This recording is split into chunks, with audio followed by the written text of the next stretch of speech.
Alright guys, so today we're going to be talking about the best games of 2020. The same rules go that were in my most disappointing games of 2020, right? After I've reviewed it and played it and all that stuff. There's no runner-ups or honorable mentions in this one. And honestly, right, 2020 was a weird year, right? A lot of the games were just meh. Like a lot of games I put on my most disappointing. I don't hate. They're fine. They're just games, fives. Same thing on this list. Some of the higher numbers I don't love, right? There's only really one game on this list that is going to be one of my favorite games of all time. I absolutely love it, and it's the one game that doesn't have a review out yet. But we'll get to that here in a minute.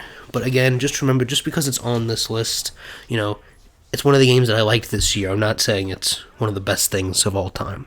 But with that, let's go ahead and go into number 5, and that's going to be Spellbreak. So if you guys don't know what Spellbreak is, again, almost everything on this list will have, cards and links in the description to my reviews for it.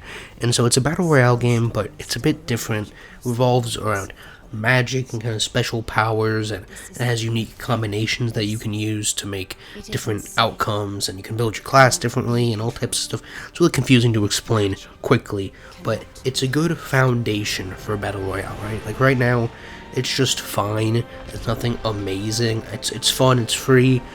Play a couple of matches, but I think within another year, maybe 2, I think this is gonna really get pushed up there once they develop the game more and just have more abilities and more different combinations you can use.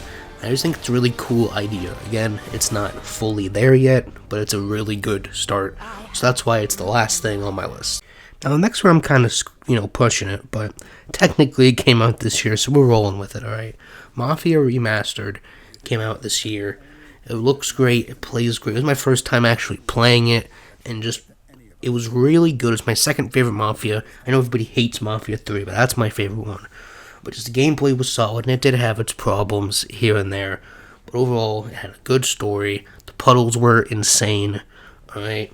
And when you go and look at how the original game played out, and just how it looked, and some of the scenes and level design, it's just, some levels are just completely overhauled, and it's a huge improvement. It just kind of shows you how far the technology for everything is gone. But again, like I said, none of these games on this list I'm super crazy about. They're just the better half of the games, I guess, that came out. That's what you want to say. So I don't have too much to say on Mafia. But from here, we start getting into games that I actually do like a lot. Again, they're not some of the greatest games ever, but they are really good, and I would suggest getting them, right? So number 3, that's what we're on, is Watch Dogs Legion.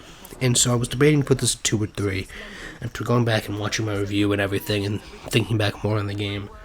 The game has a lot of repetitive sections, and kind of, I say this in my review, relies on the factor of this recruitment system that they have, and the AI all having a schedule and everything. And so, if you don't buy into this recruitment system and the realistic AI, I guess that you want to call them, then this game is basically just Watch Dogs 2 in London. So it's not really anything impressive there. It's all based on that recruitment system. If you think it's cool or unique, or you kind of role play to, use your specific characters in interesting ways. And, again, like I said, every game on this list has problems. There's no perfect game. There's bugs and crashes and all of that. But overall, the hacking isn't improved as much as I would like it to, but just the combat, and especially the stealth combat, was really improved in this game. The game looks great, especially at night, with going through the city with all the lights and everything. If you're on next gen or PC with ray tracing and everything, it just looks great. It's a good time, but again, you do have to rely on that kind of one concept to, propel the game forward. If you don't buy into that, you're not buying into Watch Dogs Legion.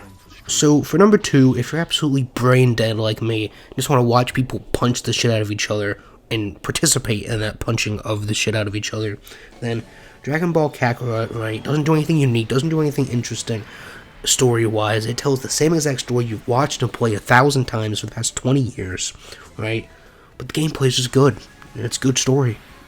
It's been a couple of years since we've seen the original story done. Updated graphics, updated gameplay, all that stuff. They throw a couple of RPG mechanics in there that you can kind of ignore, just leveling on enemies, stuff like that. the DLCs, the ones that I've played, the Battle of the Gods and whatever the Golden Frieza arc is, those are both really good, and it's just a fun time overall. Again, it's not going to be Game of the Year, it's not going to win any awards, it's just guys punching each other, but if that's what you want, if you want to break your controller on a game, this is the way to go. It's just a good time all around. So, my number one game, which I did not expect at all, and I still do not have a review out for months after the game has come out, is Assassin's Creed Valhalla. And so, two main reasons I don't have a review out. One, the game is 111 hours long, okay? At least the way I played it. It is a very long game. I'm pretty sure it's the longest game I've ever played. Okay, so you kind of break all that down. And then the video, since I like it so much, is going to be a very detailed video. I believe it's already, I've been working on it for a while, it's already about 40 minutes, and I'm not even done with the story yet. Okay, so it's a long video, it's a detailed video, that'll come out. That might be the next video, I don't know, it's coming out at some point. And again, I don't want to rant about all the stuff, because if you hear me talk about it here, and then it's the next video, you're going to hear me talk about it again. But story is great. The gameplay, a lot of people don't like it compared to Odyssey. I just think it's a lot slower and a lot less flashy, so it's just toned down in a way, but I don't have a problem with that.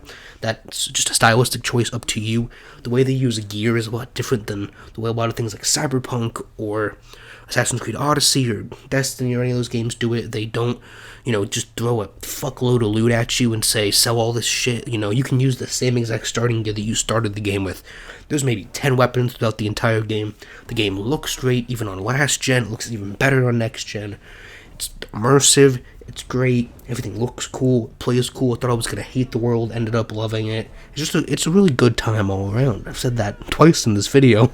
So if you're like me and, you're looking forward to a big game to play, something long, something grindy with a good story and, interesting, good lore, all that stuff, you're really hoping for it to be Cyberpunk, and you're like me and just that was not it for you, and let's say, you can only get one game for Christmas, it's past Christmas now at the point of this video coming out, so you got another game, didn't think this was going to be that good, or you got a new console or something, pick up Assassin's Creed Valhalla, right?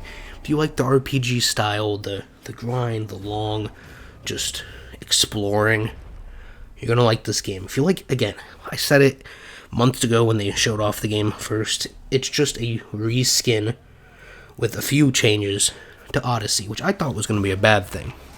But turned out being really good, works well, this game's fucking great. Alright, this game, when I review this game, it's going to be up there. Real up there. That's all I'm going to say. Alright, but let me know what your guys' favorite game of the year is. Alright, if you don't like my list, let me know. If you think Cyberpunk should be number one, go watch the other video. You're in for a surprise. See you guys on the next one.